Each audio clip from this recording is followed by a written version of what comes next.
Hey y'all, today I read a passage in the Bible that completely stopped me in my tracks.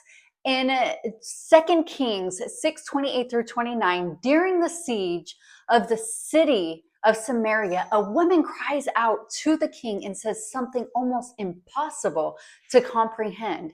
She tells him that this woman said to me, "Give up your son so we may eat him today. And tomorrow we'll eat my son." So we cooked my son and ate him. The next day I said to her, "Give up your son so we may eat him." But she had hidden him. My name is Dr. Rebecca Anderson. I am a Christ-centered functional mental health counselor, and I am a trauma survivor. I have read this passage several times, and every single time it makes my heart sink.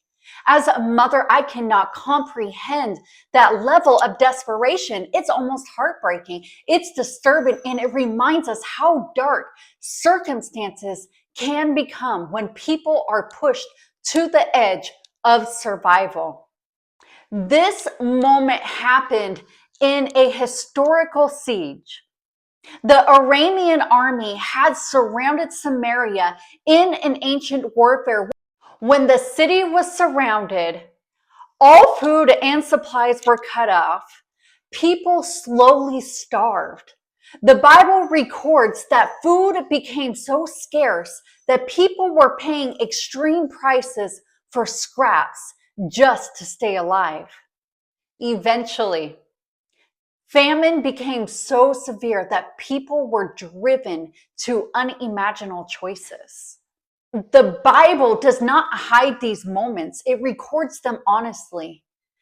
And it is important to understand that Scripture acknowledges something we still see today. War creates trauma. I am an Army veteran, and I have been through the training of warfare. It is not just physical trauma, but it is psychological, emotional, and generational trauma. From a scientific perspective, we now understand that extreme stress and survival conditions change the way the brain functions. When humans experience prolonged starvation, war, or chronic threat, the nervous system shifts into survival mode. The brain prioritizes staying alive over reasoning, morality, and long-term thinking.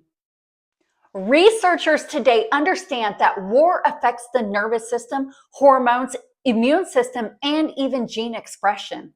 Trauma can be passed down through families and communities for generations. We see this in veterans, we see this in refugees, we see this in children who grow up in conflict zones, and we see this in children who have complex post-traumatic stress disorder from severe childhood trauma. The effects of war don't end when the fighting stops. The body remembers. And this is something that Scripture has quietly documented for thousands of years. The Bible records the trauma of famine, war, exile, and suffering across generations. It shows the psychological weight carried by entire nations. And what is striking is that we are still witnessing these realities today. Modern wars like in Ukraine, Israel, and across the parts of the Middle East are creating similar trauma in real time. Families are displaced, children are growing up in fear, entire communities live under chronic stress.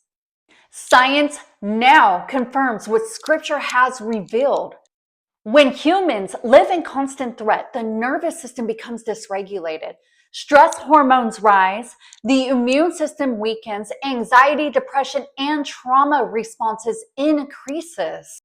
War changes people.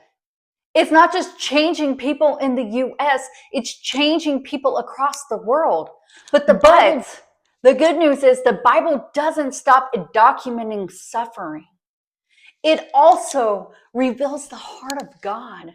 In the middle of human brokenness, moments like the ones recorded in 2 Kings remind us how far humanity can fall when systems collapse and survival takes over. They remind us why peace matters, why compassion matters, why healing matters. From a biblical worldview, trauma and suffering are not the design God intended for humanity. They are a result of a broken world. But scripture consistently points towards restoration, healing of the heart, healing of the mind, and healing of the body. And even today, science is discovering things like safety, faith, community, and connection help regulate the nervous system and support trauma recovery. So, when I read passages like this, I'm reminded of something important.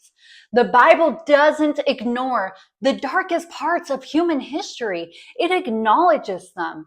And at the same time, it points us towards healing and hope. Because trauma may shape the human story, but it was never meant to define our future. God does. God bless you.